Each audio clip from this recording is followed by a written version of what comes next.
திருக்கோளூர் பெண் பிள்ளை ரகசியம் 69ஆம் ரகசியம். கடல் ஓசை என்றேனோம் பெரிய நம்பியைப் போலே. சாமி, இது ஆளவந்தாரின் சீடர்களான பெரிய நம்பியும் மாரநேரி நம்பியையும் பற்றிய கதை என்று ஆரம்பித்தாள் அந்த சின்ன பெண். ஆளவந்தாரின் சீடர்களின் ஒருவர் மாரநேரி நம்பி. இவர் தாழ்ந்த குலத்தில் பிறந்தவர் என்று சொல்ல ஆரம்பிக்க அருகில் ஒரு சிஷ்யர், பெண்ணே, அவருக்கு ஏன் மாரநேரி நம்பி என்று பெயர் என்று கேட்க அதற்கு அந்த பெண், சொல்லுகிறேன் சாமி என்று தொடர்ந்தாள். மாரநேரி நம்பியின் தொழில் உழவு செய்வது. ஒரு நாள் இவர் உழுது கொண்டு இருக்கும் போது இவருக்கு பசித்தது. கீழே இருந்த வயல் மண்ணை எடுத்து அதை நீரில் அலசி அந்த மண்ணை உணவாக உட்கொண்டார்.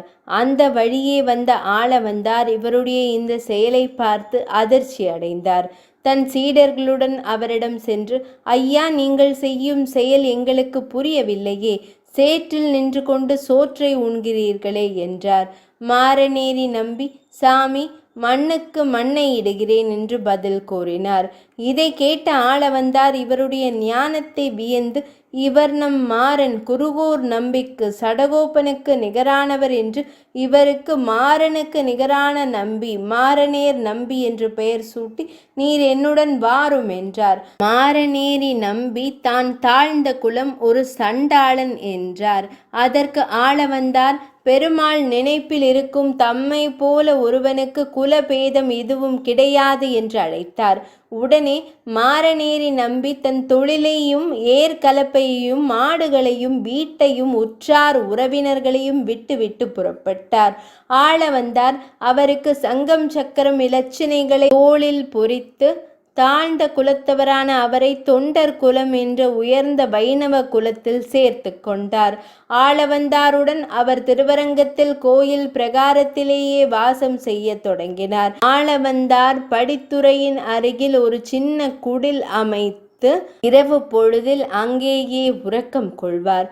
குடிலில் ஆளவந்தாரை போல மண்ணில் ஒரு விக்கிரகம் செய்து அதை தினமும் வழிபட்டு வந்தார். பகல் வேளையில் ஆளவந்தாரின் காலக்ஷேப நல் உபதேசங்களை கேட்டு கொண்டு வந்தார். மாரநேரி நம்பி வந்த பிறகு ஆளவந்தார் காலட்சேபம் சொல்லும் போது உரத்த குரலில் தொண்டை புண்படும்படி காலட்சேபம் செய்ய ஆரம்பித்தார். அருகிலிருந்த சிஷ்யர்கள், நீங்கள் இப்படி சத்தமாக கூறினால் உங்கள் தொண்டை புண்படுமே, மெதுவாக பேசினாலே எங்களுக்கு கேட்கும், ஏன் கஷ்டப்படுகிறீர்கள் என்றார்கள். அதற்கு ஆளவந்தார் கூறினார், நம் மாரநேரி நம்பி வெளியே நின்று கொண்டு இருக்கிறானே என்றார். தான் ஒரு தாழ்ந்த குலம் என்பதால் மாரநேரி நம்பி மற்றவர்களோடு சேர்ந்து அமர்ந்து கேட்க மாட்டார். வாயில் கதவிற்கு வெளியே நின்று கொண்டுதான் கேட்பார். நாளடைவில் பலர் ஆளவந்தார் காலட்சேபங்களை கேட்க தொடங்கினார்கள். காலட்சேப கூடம் நிரம்பி வழிந்தது. இடம் போதவில்லை. பக்கத்தில் இருந்த ஒரு மூதாட்டியின் வீட்டை சேர்த்தால் பெரிதாக இருக்கும் என்று எண்ணினார்கள். அவரிடம் அந்த இல்லத்தை கேட்டு பெற்றார்கள். ஆளவந்தாரின் காலட்சேப கூடம் விரிவுபடுத்தப்பட்டது. ஆளவந்தார் ஒரு நல்ல நாள் பார்த்து புண்ணியாவச்சனம் செய்து புதுமனை புகுவிழா நடத்திட முடிவு செய்தார். அவ்வேளையில் மாரநேரி நம்பி அங்கே இருந்த கட்டுமான பணியாளரிடம், நாளை இங்கே புண்ணியாவாச்சனம், அந்த சடங்கிற்கு முன் இந்த கூடத்தை நான் பார்க்க விரும்புகிறேன். புண்ணியாவாச்சனம் செய்த பிறகு என் தடங்களால் நான் இந்த இடத்தை அசுத்தம் செய்ய விரும்பவில்லை என்றார். அந்த பணியாளரும் மாரநேரி நம்பியை கூடத்திற்குள் அழைத்து சென்று சுற்றி காண்பித்தார். மாரநேரி நம்பியும் மகிழ்ச்சியுடன் திரும்பினார். மறுநாள் நடக்கவிருக்கும் புதுமனை புகுவிழாவிற்கு ஏற்பாடுகளை பார்க்க வந்தார் ஆளவந்தார். பணிகள் எல்லாம் எப்படி நடைபெறுகிறது என்று கேட்டார். அங்கே இருந்த பணியாளர், எல்லாம் நன்றாக நடக்கிறது. சற்று முன் கூட உங்கள் சீடர் மாரநேரி நம்பி கூடத்தை சுற்றி பார்த்தார் என்றார். ஆளவந்தார், மாரநேரி நம்பி கூடத்தை முழுவதும் சுற்றி பார்த்தாரா என்று கேட்டார். அதற்கு அந்த பணியாளர், ஆம், ஒரு இடம் விடவில்லை, எல்லாவற்றையும் சுற்றி பார்த்து தாங்கள் அமரும் இடத்தை சேவித்து விட்டு சென்றார் என்றார். ஆளவந்தார், அப்படி என்றால் நாளை புண்ணியாவாச்சனம் தேவையில்லை, ஏற்பாடுகளை நிறுத்திவிடுங்கள் என்றார். அருகில் இருந்தவர்கள் புரியாமல் விழித்தார்கள். ஆளவந்தார், மாரநேரி நம்பி காலடிப்பட்ட இடத்திற்கு புண்ணியவாச்சனம் எதற்கு? மாரநேரி நம்பியே ஒரு புனிதன். நம்பி காலடிப்பட்ட இடம் புனிதம் அடைந்த பிறகு மீண்டும் ஏன் புண்ணியவாச்சனம் செய்ய வேண்டும் என்றார். புண்ணியவாச்சன சடங்குகள் நிறுத்தப்பட்டு இப்போதே காலட்சேபத்தை ஆரம்பிக்கலாம். எல்லோரும் கூடத்தில் சென்று அமருங்கள் என்றார் ஆளவந்தார். காலப்போக்கில் ஆளவந்தாருக்கு ராஜப்பிளவை என்ற நோய் பிடித்தது. அந்த நோயால் அவர் மிகுந்த அவதிப்பட்டார். முன் பிறவிகளின் வினைகளால் அவருக்கு வந்திருக்கும் நோயால் அவர் வாடுவதை அறிந்த சீடர்கள் வேதனையுடன் கண்ணீர் வடித்தனர். அப்போது மாரநேரி நம்பி ஆளவந்தாரை வணங்கி, தாங்கள் எனக்கு பிரசாதம் வழங்க வேண்டும் என்றார். ஆளவந்தார் என்ன பிரசாதம் வேண்டும் என்று கேட்க, அதற்கு மாரநேரி நம்பி, உங்களுடைய ராஜபிளவை நோயை ஆச்சாரிய பிரசாதமாக எனக்கு வழங்க வேண்டும் என்றார். ஆளவந்தாரும் அருகிலிருந்த சீடர்களும் வெலவெலத்து போனார்கள். இப்படியும் ஒரு சீடரா என்று வியந்தார்கள். ஆளவந்தார், மாரநேரி நம்பி, இந்நோய் மிக கடுமையானது, கொடூரமானது, தாங்கிக் கொள்ள முடியாது என்றார். ஆனால் மாரநேரி நம்பி பிடிவாதமாக, எனக்கு இதுவே மகா பிரசாதம், தாங்கிக் கொள்வேன் என்றார். ஆளவந்தாரும் தந்தேன் என்று கூற மாரநேரி நம்பியை அந்த நோய் மெல்ல பற்றி கொண்டது. ஆளவந்தாரை விட்டு நோய் நீங்கினாலும் அவர் நாளடைவில் வயதின் காரணமாக தளர்ச்சி ஏற்பட்டு கடைசி நாளை நெருங்கும் சமயம், மாரநேரி நம்பி என் அபிமான சிஷ்யன், அவன் என் நோயால் அவதிப்படுகிறான். என்னை எப்படி கவனித்துக் கொள்வீர்களோ அதுபோல அவனை கவனித்து பணிவிடை செய்ய வேண்டும் என்று வேண்டுகோள் விடுத்து பரமபதம் எய்தினார். இந்த சமயத்தில் தான் இளையாழ்வார் என்ற உடையவர் அங்கே வந்து ஆளவந்தாருக்கு பிறகு வைஷ்ணவ ஆச்சாரிய பீடத்தை அலங்கரித்தார். மாரநேரி நம்பி தனியாக நோயில் வாடினார். தம் இல்லத்தில் அவருக்கு உதவி செய்ய யாருமில்லாமல் உடலில் வலு விழந்து சமையல் செய்து கொண்டு இருந்த சமயம் ஒரு நாள் பெரிய நம்பிகள் அங்கே சென்றார். இவர் படும் கஷ்டங்களை கண்டு மிகவும் மன வேதனை அடைந்தார். இதுவே குரு பக்தி என்று ஸ்தாபித்து மாரநேரி நம்பியின் காலடியில் விழுந்தார். மாரநேரி நம்பி, நானோ தாழ்ந்த குலம், ஆனால் நீங்களோ பிராமண குலம், இப்படி செய்யலாமா? எனக்கு அபச்சாரம் வருமே என்றார். பெரிய நம்பி, அப்படி இல்லை, உங்கள் குரு பக்தி எனக்கும் வர வேண்டும் என்று பிரார்த்திக்கிறேன் என்றார். அன்று முதல் மாரநேரி நம்பியை பாதுகாக்கும் பொறுப்பை பெரிய நம்பிகள் ஏற்றுக்கொண்டார். தினமும் அவர் தங்கியிருக்கும் குடிலுக்கு சென்று மாரநேரி நம்பியை குளிக்கச் செய்து ஆடைகள் உடுத்திவிட்டு 12 திருநாமங்களை சாற்றி இல்லத்திலிருந்து கொண்டு வந்த உணவை அவருக்கு அளித்து வந்தார். இதுபோல இரவும் அவருக்கு உணவு எடுத்து சென்று உணவு உண்ட பின் மாரநேரி நம்பியை படுக்கையில் படுக்க வைப்பார். ஒரு நாள் உடையவர், பெரிய நம்பி தினமும் உணவுடன் எங்கே போகிறார்? இரவு பொழுதில் தன் ஆச்சாரியனுக்கு ஏதாவது தீங்கு நேரப் போகிறது என்ற பயத்தில் அவரை பின்தொடர்ந்தார். அங்கே அவர் கண்ட காட்சி அவரை மெய்சிலிர்க்க வைத்தது. பெரிய நம்பி மாரநேரி நம்பிக்கு எல்லா உபகாரங்களையும் செய்து உணவளித்தார். உடையவர் இந்த காட்சியை கண்டு கண் கலங்கினார்.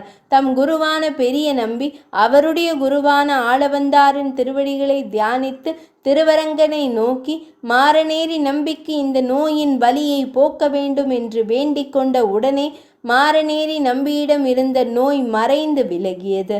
மாரநேரி நம்பி ஆச்சரியமடைந்து, பெரிய நம்பியே, மகாபிரசாதம் நீங்கி போய்விட்டது. தாங்கள் கைங்கரியம் செய்வதால் அந்த பிரசாதத்தை அனுபவிக்கும் பாக்கியத்தை இழந்தேன். தாழ்ந்த குலத்தில் பிறந்த நான் என்ன அபராதம் செய்தேன் என்று புலம்பியவாறு கண்ணீர் விட்டபடி அருகில் இருக்கும் கல்லின் மீது தன் தலையை மோத போகும்போது மறைந்திருந்த உடையவர், இதற்கு காரணம் நான் தான் என்று கூறி உள்ளே நுழைந்தார்.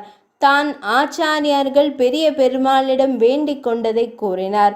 மாரநேரி நம்பி வருத்தப்படுவதைக் கண்டு மீண்டும் ராமானுஜர் பெருமாளை பிரார்த்தனை செய்தவுடன் மாரநேரி நம்பிக்கு அந்நோய் மீண்டும் வந்தது. கண் இழந்தவன் கண் பெற்றது போல மாரநேரி நம்பி ஆனந்தம் கொண்டார். ஒரு நாள் பெரிய நம்பிகள், மாரநேரி நம்பியே, இன்றிலிருந்து 3ஆம் நாள் நீர் ஆளவந்தாரின் திருவடியை அடைவீர் என்றார். அப்போது மாரநேரி நம்பி, இந்த தேகம் ஆளவந்தார் சங்கம் சக்கரம் சாற்றிய தேகம், அவருடைய மகா பிரசாதத்தை ஏற்றுக்கொண்ட தேகம், அதனால் என்னுடைய இந்த உடலை வைணவர்கள் அல்லாத எனது உறவினர்களிடம் ஒப்படைத்து விடாதீர்கள் என்று பெரிய நம்பிகளிடம் வேண்டிக் கொண்டார்.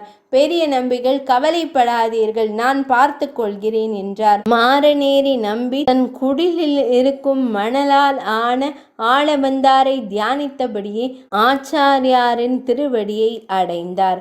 மாரநேரி நம்பிகள் இறுதி ஈமச் சடங்குகளை பெரிய நம்பிகள் மேற்கொண்டார். ஒரு தீண்டத்தகாதவனை தொட்டு பிராமணன் ஒருவன் இப்படி செய்யலாமா என்று திருவரங்கத்தில் பலர் முகம் சுளிக்க ஆரம்பித்தார்கள். பெரிய நம்பியை திட்டினார்கள், ஊரிலிருந்து நீக்கி வைத்தார்கள். அவர் இல்லத்து வாசலில் முல்லை போட்டு அடைத்து அவரை இல்லத்தை விட்டு வெளியே வராமல் இருக்க ஏற்பாடு செய்தார்கள். பெரிய நம்பிகளின் இந்த செய்கை ராமானுஜரின் காதுகளுக்கும் எட்டியது. சிலர் உடையவரிடம், நீர் சாஸ்திரம், சம்பிரதாயம், ஆச்சாரம், அனுஷ்டானம் என்று வளர்த்து கொண்டு இருக்கிறீர். ஆனால் உங்கள் குரு பெரிய நம்பியோ இப்படி செய்துள்ளார். இது நியாயமா? தாமே சென்று உமது ஆச்சாரியன் இடத்தில் கேட்பீராக என்றார்கள் கோபமாக. உடையவருக்கு தன் குரு செய்தது சரி என்று தெரியும். ஆனாலும் இவர்களுக்கு பெரிய நம்பிகளிடமிருந்து தகுந்த பதிலை வாங்கி கொடுக்க வேண்டும் என்று விரும்பி பெரிய நம்பிகள் இல்லத்திற்கு சென்று, எதற்காக இப்படி செய்தீர் என்று கேட்டார். அதற்கு பெரிய நம்பிகள் புன்முறுவலோடு, பாரம் உடையவரே, மற்றவர்கள் கேட்டிருந்தால் நான் ஆச்சரியப்பட்டிருக்க மாட்டேன். ஆனால் தாம் நரகம் சென்றாலும் பரவாயில்லை என்று கூறி எம்பெருமானார் என்று பெயர் பெற்றவர். தாம் இந்த கேள்வி கேட்பதுதான் எனக்கு ஆச்சரியமாக இருக்கிறது என்று பேசத் தொடங்கினார். விதுரனுக்கு அந்திம சடங்கை யார் செய்தார் என்றார். தர்மபுத்திரன் என்று பதில் உரைத்தார் உடையவர். பெரிய நம்பிகள், விதுரன் தர்மபுத்திரரை காட்டிலும் தாழ்ந்த குலம். ஆனால் தர்மபுத்திரர் அந்திம சடங்கை செய்தார் அல்லவா? ஜடாயுவிற்கு யார் அந்திம சடங்கு செய்தார் என்றார். ஸ்ரீ ராமபிரான் என்றார் உடையவர். ஒரு பறவையை காட்டிலும் ராமபிரான் எவ்வளவு பெரியவர்! அப்படி இருக்க ஸ்ரீராமபிரான் செய்துள்ளார். நான் என்ன தர்மபுத்திரரை காட்டிலும் உயர்ந்தவரா? அல்லது மாரநேரி நம்பி விதுரரை விட தாழ்ந்தவரா? நான் என்ன ஸ்ரீராமபிரானை விட உயர்ந்தவரா? அல்லது மாரநேரி நம்பி ஜடாயுவை விட தாழ்ந்தவரா என்றார். உடையவர் மௌனமாக இருக்க பெரிய நம்பிகள், புலந்தாங்கு சாதிகள் நாளிலும் கீழ் இழிந்து எத்தனை நலந்தானில்லாத சண்டாள சண்டாளர்களாயிலும் வலந்தாங்கு சக்கரத்தண்ணல் தன் அருளில் கலந்தார் தம் அடியார் எம் அடிகளே என்ற நம்மாழ்வாரின் பாசுரத்தை சொல்லி இதற்கு என்ன பொருள் என்று கேட்க, உடையவர், எத்தனை தாழ்ந்து சண்டாளர் சாதியாக இருந்தாலும் அவன் திருமாலின் அடியவர் என்றால் அவன் எனக்கு சுவாமி என்கிறார் நம்மாழ்வார் என்றார். பெரிய நம்பிகள், ஆழ்வார் பாடல்கள் எல்லாம் பொருள் நிறைந்தது என்று ஏற்றுக்கொண்டால் நான் செய்தது சரி. இல்லை என்றால் ஆழ்வார் பாசுரங்கள் அனைத்தும் கடல் ஓசை போல அர்த்தம் இல்லாதவை என்றார். உடையவர் பெரிய நம்பிகளின் திருவடிகளில் பணிந்து வணங்கினார். சாமி, நான் பெரிய நம்பிகளைப் போல இல்லையே. அவருக்கு தெரிந்தது போல உயர்ந்த விஷயங்கள் எனக்கு தெரியவில்லையே. அதனால் நான் ஊரை விட்டு போகிறேன் என்றாள் அந்த சின்ன பெண். உடையவரும் மற்ற சிஷ்யர்களும் மெய்மறந்து கேட்டுக்கொண்டிருந்தார்கள். அப்போது ஒரு சிஷ்யர், பெண்ணே, நீ கூறிய விஷயங்கள் 5, 4, 3 என்ற வரிசையில் இருக்கிறது என்றார். என்ன சாமி, புதிராக இருக்கிறதே என்றாள் அந்த சின்ன பெண். அந்த சிஷ்யர், 5 பாண்டவர்களில் மூத்தவனான தர்மபுத்திரன் விதுரனுக்கு செய்தார். தசரதனின் 4 மகன்களில் மூத்தவரான ஸ்ரீ ராமபிரான் ஜடாயுவிற்கு செய்தார். ஆளவந்தாரின் 3 முக்கிய நம்பி என்ற பெயர் கொண்ட சிஷ்யர்கள், பெரிய நம்பி, திருக்கோட்டியூர் நம்பி, பெரிய திருமலை நம்பி என்ற இந்த மூவரில் மூத்தவர் பெரிய நம்பி. அவர் மாரநேரி நம்பிக்கு செய்தார் என்றார். அருமை சாமி என்றாள் அந்த சின்ன பெண். குழந்தாய், உடையவர் தன்னை சுற்றி இருந்தவர்களுக்காக பெரிய நம்பிகளிடம் அர்த்தம் கேட்டார். ஆழ்வார் பாசுரங்களில் மற்றவர்களுக்கு தெரியாத அர்த்தம் கூட நம் உடையவருக்கு தெரியும் என்றார். சுற்றி கிடந்தேனோ திருமாலை ஆண்டான் போலே என்றாள் அந்த சின்ன பெண். 69ஆம் ரகசியம் நிறைவடைந்தது.